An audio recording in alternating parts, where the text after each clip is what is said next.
Howdy, Space Rangers, Captain Phoenix here. And last week or 2 weeks ago, I'm honestly not even sure at this point, the new Spider-Man show on Disney Plus just wrapped up its first season. Spidey fans all over the globe are praising it high and low for being a new and fun take of the character. But of course, if you know me, you know I gotta be a bit of a contrarian before calling it a top 3 Spidey show. I mean, to be fair, I've only seen like 4 Spidey shows in total, including this one, but that's not the point. Today, we're here to review Your Friendly Neighborhood Spider-Man and ask the question, is it a good Spidey show? But before we actually start, there are 2 things I want to let you know. First of all is that most of the footage for this review comes from the YouTuber Captain Midnight. I will link his video down in the description below. As always, I try to link the creators I get the footage from because I'm too lazy to compile it myself. So yeah, go ahead and give him a watch. Give him a check out. He likes to talk about comic book things as well, and is obviously a reader, so he goes more into depth of this stuff than I do. And the second thing is I do want to let you know that since I have mixed feelings on the show, I will be naming the pros and cons I have with it and let the video naturally develop from there. So apologies and thank you for this format and structure of the video, but I didn't know how else to review it, so that's on me. Without further ado, let's begin. Let's start off on a positive note and talk about my biggest praise for this show, and that is the fact that it feels like its own universe. Despite being based off the MCU, I felt like I was watching a different comic series come to life. It gave me Invincible vibes with how they really want you to get invested in this wacky world. There was an episode where Norman Osborn was talking to Thunderbolt Ross about the events of Captain America Civil War, and despite me having already watched the movie, I genuinely wanted to follow the drama of the Avengers and see how they would resolve things without Thanos forcing them to in this universe. There are so many characters, stories, and background events that I want to follow and get immersed in. And to extend that point, I guess I should say that I really appreciate the fact that this show feels like an actual TV show and not a drawn-out cut into pieces movie. I know that's a low bar for Marvel, but I really like how this show is so secure in itself and its future. Not only are the episodes somewhat self-contained while building to a larger narrative, but these narrative threads aren't all tied up at the end of the season. There's actually a plan for bigger stories down the road, and I appreciate the confidence with this model as seasons 2 and 3 have already been confirmed, with season 2 coming out next year. This is a perfect TV model. Now, let's talk about my biggest issue with this show, the animation. Now, I know criticizing the animation, especially in more mainstream products, is always a tricky subject, but since it's literally the thing I'm looking at for the duration of my watch, I have to mention it. Plus, this is a Disney product, so they have no excuse for lackluster animation. This might be a hot take, but I hate the animation in this show. It's not 2017 levels of bad, but I can't really say I love it. I never got used to it in the 10 episodes we have so far. Don't get me wrong, it doesn't look awful or anything. There are some wide shots or images that go hard, like this look at the city in episode 1. Or the different comic book panels that start off each episode. These perfectly translate to me what the animators wanted. My issue is when they start to move. It looks so weird whenever the characters talk. And heck, while the fight scenes are the highlights of the show, some of them are janky as frick.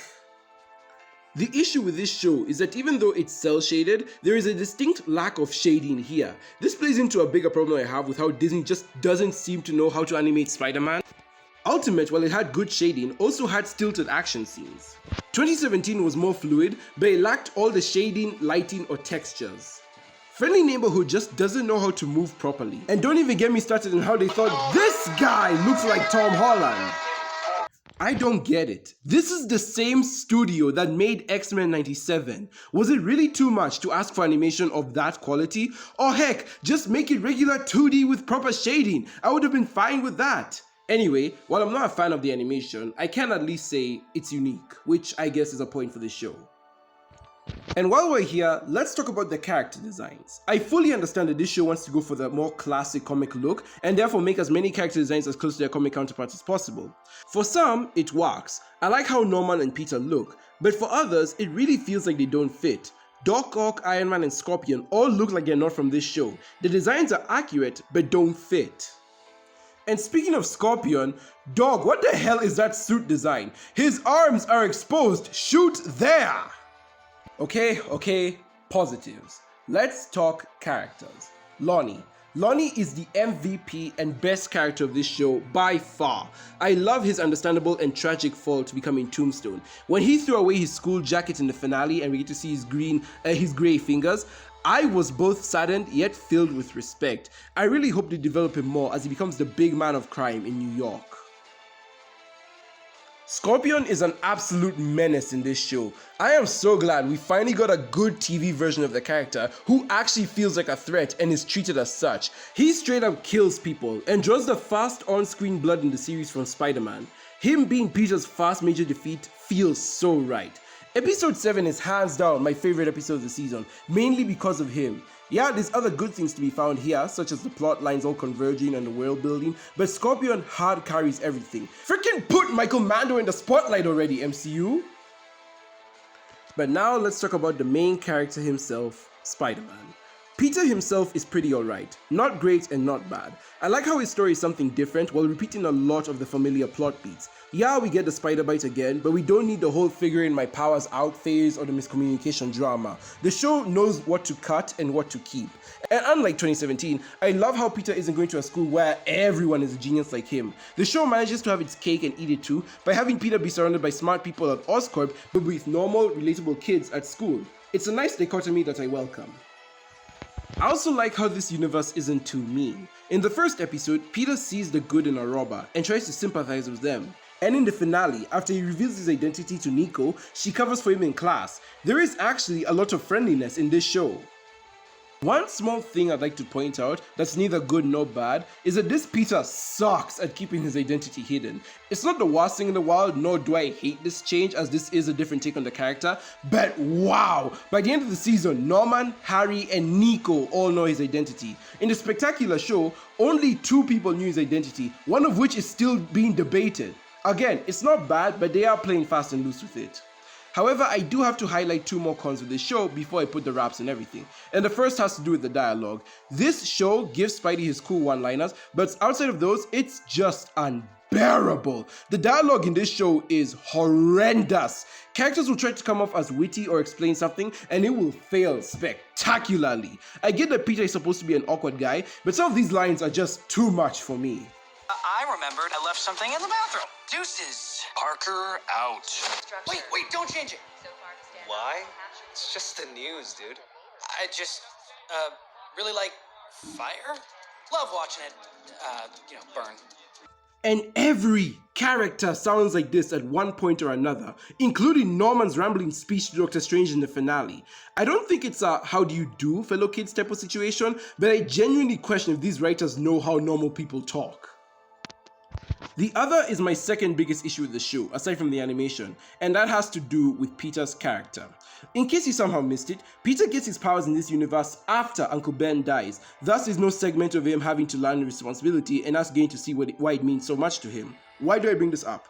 Well, that's because this show does focus on responsibility quite a bit and the weight Peter carries because of it. We see him and Aunt May have a conversation about it after his defeat from Scorpion, and Nico brings it up again in episode 9.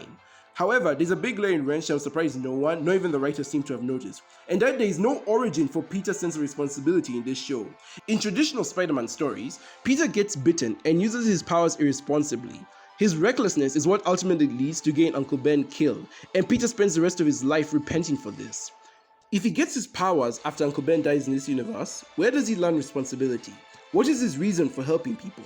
Why does he constantly put his personal life on the line for others when he has no reason to carry that weight? Why not apply his powers to something else that could help Peter's life? You'd have thought the episode where he talks to Aunt May about it would have answered those questions, but it doesn't. The best we can find in the context of the show is that he's just a really good guy, which I find hard to buy when he risks so much. This show is good and all, but removing your hero's primary motivation for why he does things is just something I can't look over.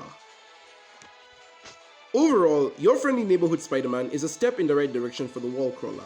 It's so far the best Disney Spidey show at the very least, just managing ultimate quality and leaving 2017 in the garbage where it belongs. I have faith that the writing, story, and characters will improve in season 2, and I really hope the animation does grow on me, or at the very least they find a way to improve it for a better viewing experience. At the end of the day, it still feels like a Spidey show, and it's a good place for newcomers to know the webhead. It's really not the worst outing for the first Spidey show in 6 years. And so for all those reasons and more, I give this show a 7 out of 10 for now. Check it out if you like Spider-Man. Anyways guys, that's gonna be all from me today. Tell me, what do you guys think? Am I too harsh on Your Friendly Neighborhood, or am I fair in the little nitpicks I have? What did you think of the show? Let me know down in the comments below, and as always, let's have a discussion. Thank you guys so very much for watching. Be sure to like if you like, subscribe if you haven't already, hit the notification bell to be part of the team, slap a cow, leave a comment down below, and with that, I will see you in another universe. Goodbye, my Rangers.